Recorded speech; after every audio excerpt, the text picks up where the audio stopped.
HQHLCM. This is Jay speaking.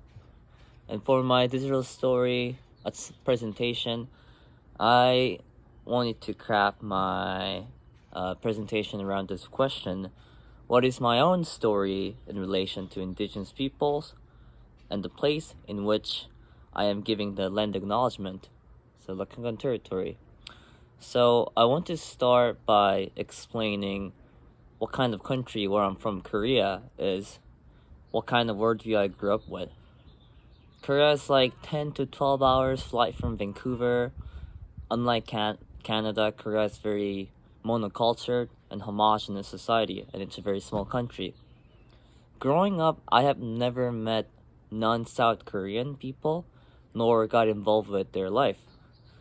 At age of 12, I had drastic change in my life as I started a new journey in a completely different place by myself in Canada.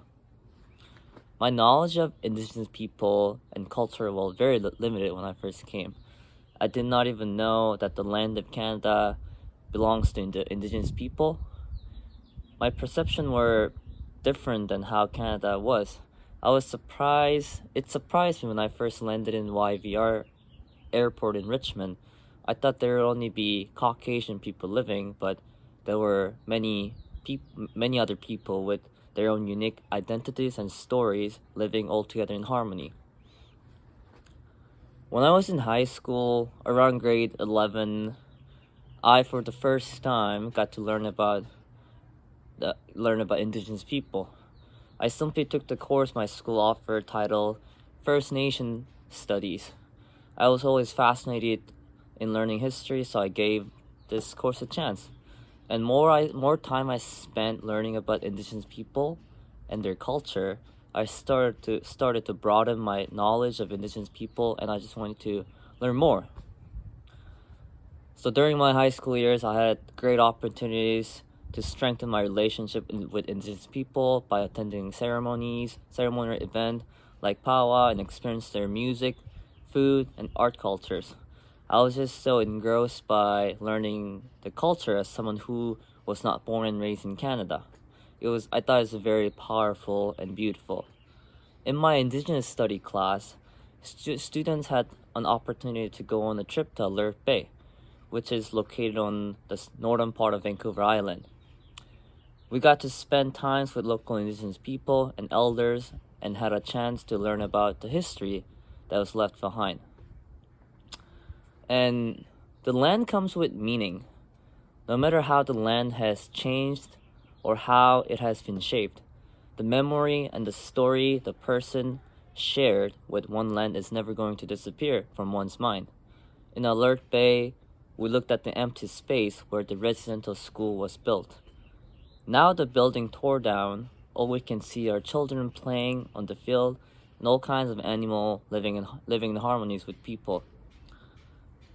I got to talk with elders and just imagine how hard it was for them to fight to reclaim that space. Elders and families in the communities went to that residential school. The community has worked so hard to reclaim that space as a positive one, recognizing that this history isn't just the one that we can just tear it down and pretend it didn't happen, but rather keep it there and acknowledging it for what it was and what we all have role to play in turning that space into a positive one. It takes time to heal, and it takes support from the communities. We need to understand and recognize that history is all about us. Knowing this, we must move forward with that knowledge. It is not just about indigenous communities. It's also about non-indigenous people grasping this history as well. It's about non-indigenous people understanding the breadth and scope of this history. If we can have an understanding of history through the eyes of indigenous people, I believe that Canada has chance as a nation.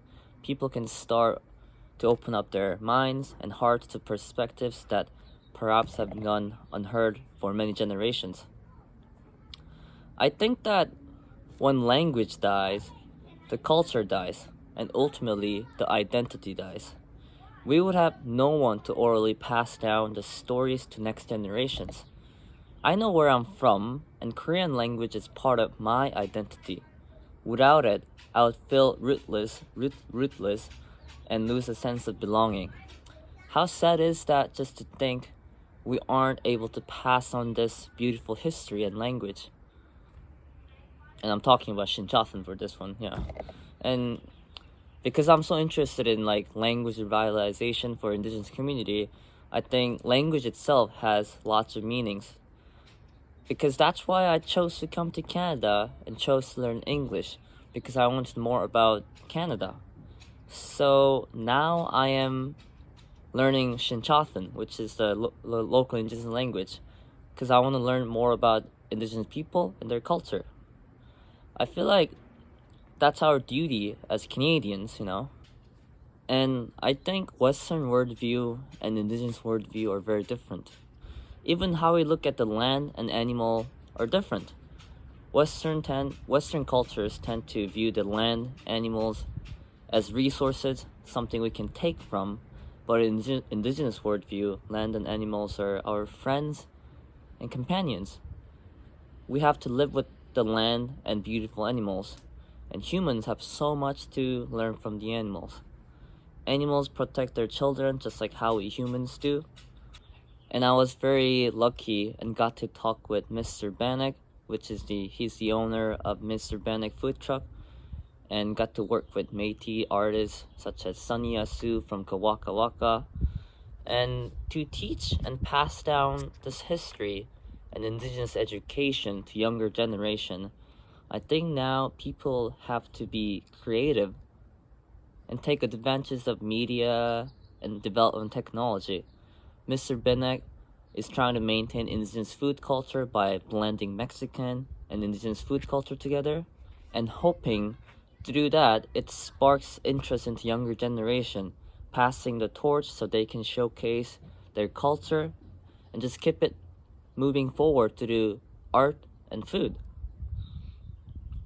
As a foreigner, as a minority in Canada, I felt that my home country experienced the colonialism under Japan, just like how indigenous people are treated by the European settlers. Both Korea and indigenous people, they both experienced the loss of land and their identity. I did not experience the colonialism, but I always remember my grandparents telling me stories of how their days were when Japan was occupying Korea. My grandparents were not allowed to speak Koreans and physically and mentally damaged by what the Japanese government has done. It is also crazy to think that all this just happened a few years ago. Koreans reclaimed the land and language from Japan, but we can still see the impact of colonialism. And people might be asking me, do I hate Japan or Japanese people? And no, that answer is no, not at all. I just want to study more in depth on how we can learn about why and how there was a war between Korea and Japan. And I just want to make sure that this history does not repeat for my children, for my friends. Yeah, I had the privilege to choose to come here, choose to come to Canada. I chose to leave my home country to come to Canada to learn English. I sometimes forget who I am as I'm not speaking much Korean and practicing my culture. I have confusion with my own identity. I had an option, but indigenous people did not. They were oppressed by the government of Canada. So yes, I strongly believe that it is our responsibility to educate the ones who are wrongly educated. And really, I want to ask myself too, what does it mean to live, work, and play on this territory? Thank you for listening to my presentation, and this was Jay speaking. Very sunny today. Hashka.